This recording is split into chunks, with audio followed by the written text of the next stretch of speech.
Luiz Cláudio, o presidente, fala que a PEC assusta, ela assusta realmente, tá? Por quê? A gente pega vários pontos da PEC e verifica que realmente é assustador. Vou dar um exemplo aqui para a gente ir comparando. A PEC 32 fala que só seria, né, para novos servidores, né? Só novos servidores.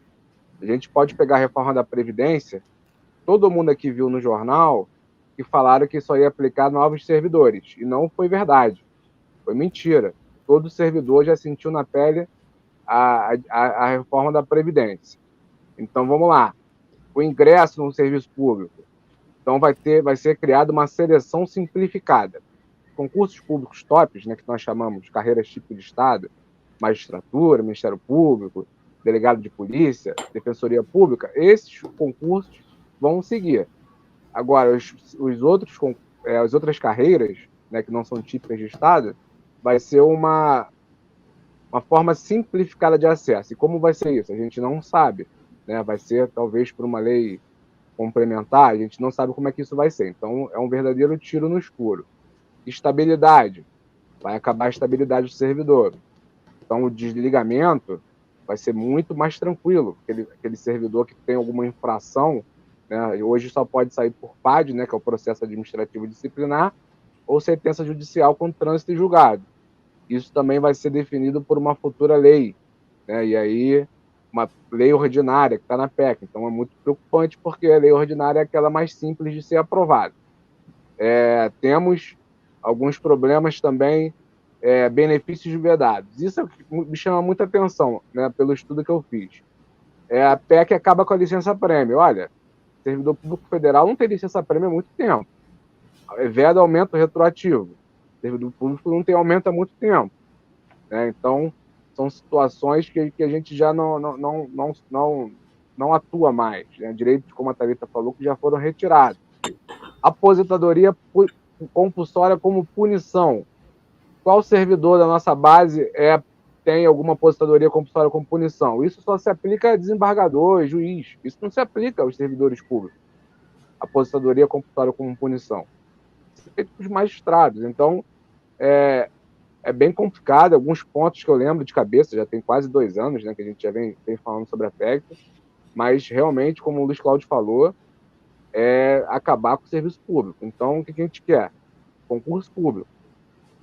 O governo Bolsonaro, das pesquisas, não está liderando, então não vejo sentido aprovar agora, né, a PEC, já partindo do princípio que a gente não sabe se ele vai ser presidente ano que vem. Uma regra que está sendo colocada nessa PEC é subsidiariedade do serviço público. Significa que o serviço público só será público se a iniciativa privada não se interessar em fazer. Entende? A prioridade é da iniciativa privada, não é do Estado. O Estado só se manifesta caso a iniciativa privada não queira fazer. Um exemplo. Tá? Hoje, a limpeza urbana ela é uma obrigação do Estado. É isso? Em alguns lugares, ele até cede para que a iniciativa, por exemplo, em Niterói é a Clean, né, que faz. Aqui era a Conlurb, aqui no Rio de Janeiro. Mas em Niterói, ela é terceirizada. Vamos lá, que está lá, o governo terceiriza, e aí ele abre licitação e ninguém se interessa de fazer a limpeza pública. E aí, não se interessando, depois que a rua tiver, que as ruas estiver tudo sujo, ninguém estiver recolhendo lixo, ninguém se interessou em fazer a licitação, aí o que o governo vai começar a se preocupar em fazer. Entende como é que a gente está entendendo o serviço público? Ele deixa de ser obrigação do Estado. Saúde, educação. Sim. Isso exatamente, Luiz. É acabar com o serviço público. São discussões que as pessoas precisam se ater. Porque, assim, a gente é servidor público e a gente não atende a sociedade. A gente é servidor público que atende o Estado. né? Porque a gente faz construção, manutenção, por exemplo, a ENIR, construção, manutenção e reparo de meios militares, não é isso? Esse é o PCCTM. Aí você tem ciência e tecnologia, e aí ciência e tecnologia também para manutenção, construção, reparo de meios militares. E aí você tem outras carreiras dentro do Ministério da Defesa. Elas não lidam com o público, elas lidam para dentro. O que a gente tem visto aqui, porque não há concurso público, não há dinâmica, é que o que parece é que o governo está estabelecendo o seguinte: eu não quero mais civis para fazer isso aqui, eu quero militares para fazer, é como se eu não me interesso mais por servidores civis fazendo essas funções. Tá, ele está deixando claro isso. Então, assim, é uma mudança de paradigma. Até alguns anos atrás, poucos anos atrás, a gente viu o Ministério da Defesa e os comandantes se reportando, dizendo da extrema necessidade da atuação dos civis. Então, a gente está mudando uma regra que foi a vida inteira. A vida inteira teve civis. A partir de agora, com esse presidente, com esse ministro da Economia, é que mudou essa regra, então não abre concurso público. Quer dizer, não começou agora. Começou com Dilma, porque Dilma não abriu concurso público. Então, não vou dizer que tenha começado, o pontapé inicial não foi agora. Não é isso? Ele já tem algum tempo que não há abertura de concurso público para o nosso segmento. Mas agora está estabelecido que o servidor público acaba. Então, vamos colocar militar. O militar também vai seguir essa regra? É daquele que me interessa contratar? A gente está falando de serviço público também. Nosso serviço, o público não enxerga, mas é serviço público, porque a gente presta ele para o Estado. Entende? A gente vende nossa mão de obra para o Estado. Mas eu fico pensando em termos de município, em termos de Estado, em termos de União. Aí você está falando de escolas públicas, você está falando de hospital público. Eu, por exemplo, na pneumonia, tive problema com o meu plano de saúde, não é isso? E eu fui atendido no hospital público de Niterói, Carlos Tortelli. Para o meu problema, que era a questão pulmonar, eu fui atendido espetacularmente. Eu não tenho que me queixar. Também não fui internado, mas eu tive atendimento, eu fiz raio-x, eu não fiz só um, eu fiz 3 vezes raio-x, eu fiz tomografia de tórax, eu fiz tomografia do abdômen, porque apresentou uma série de problemas ali por conta da minha glicose, que estava 560, entende? Então, eu fui extremamente bem atendido.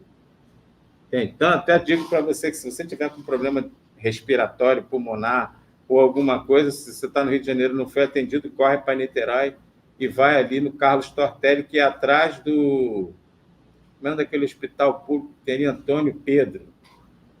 Vai ali e você vai ser bem atendido ali. Muito bem atendido.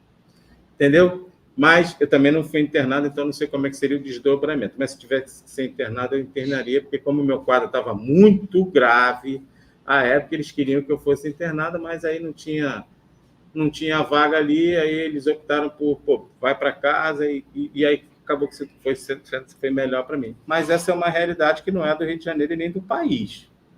Niterói, por isso que eu digo, Niterói é uma exceção à regra, mas eu tive o atendimento. Eu fico imaginando se não tivesse o hospital público, eu teria que pagar por tudo isso. Entende? Entendeu o que eu estou falando aqui, doutor? Sim, eu teria que pagar por tudo isso. E aí, pô,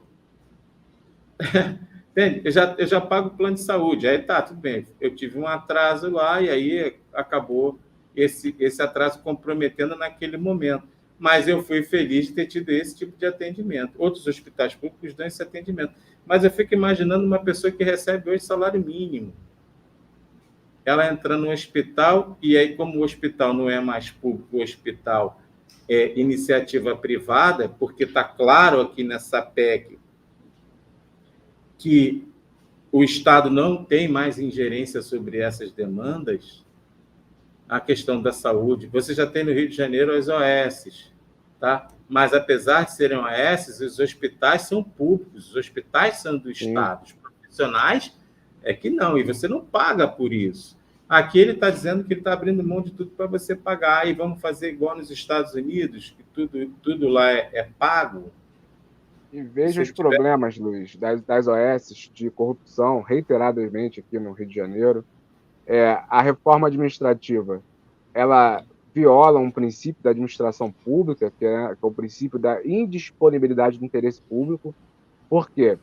Porque o titular desses direitos, assim como você utilizou o hospital, é a população. O povo é o titular desse direito, não é o administrador.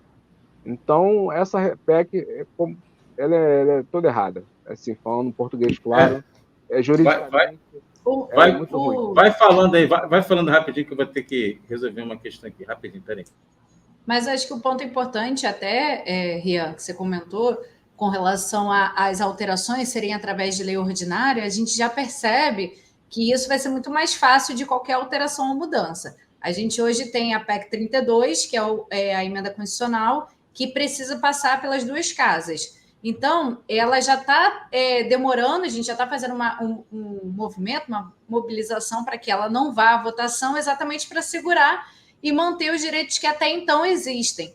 Então, a partir do momento que ela é aprovada e aí a forma de alteração passa a ser através de lei ordinária, que é muito mais fácil de aprovação, de criação, a gente percebe a fragilidade de todo o serviço, de toda a estrutura do servidor público, enfim, é uma inovação completa e alterando qualquer tipo de ou estabilidade, ou, vamos dizer, esses dias a gente até atendeu, né, Rian, um filiado, e ele ficava assim, mas o direito adquirido, e o direito adquirido? Então, assim, essa falsa percepção que até os aposentados hoje trazem quando a gente vai fazer o atendimento, não, mas eu tenho direito adquirido a isso. A gente não sabe como que vai ser o futuro, através do momento que vai ser muito frágil a segurança jurídica de uma legislação, de uma alteração, a qualquer momento ser alterado, bastou trocar quem é a liderança no Congresso ou no Senado, enfim.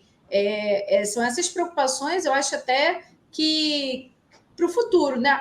Mas eu li o texto da lei da PEC agora e não vi nada demais. Mas isso para frente, para o futuro, é que pode sim ser bem mais prejudicial do que hoje qualquer tipo de debate que a gente possa ter para tentar trazer um lado positivo, que as pessoas sempre tentam mostrar.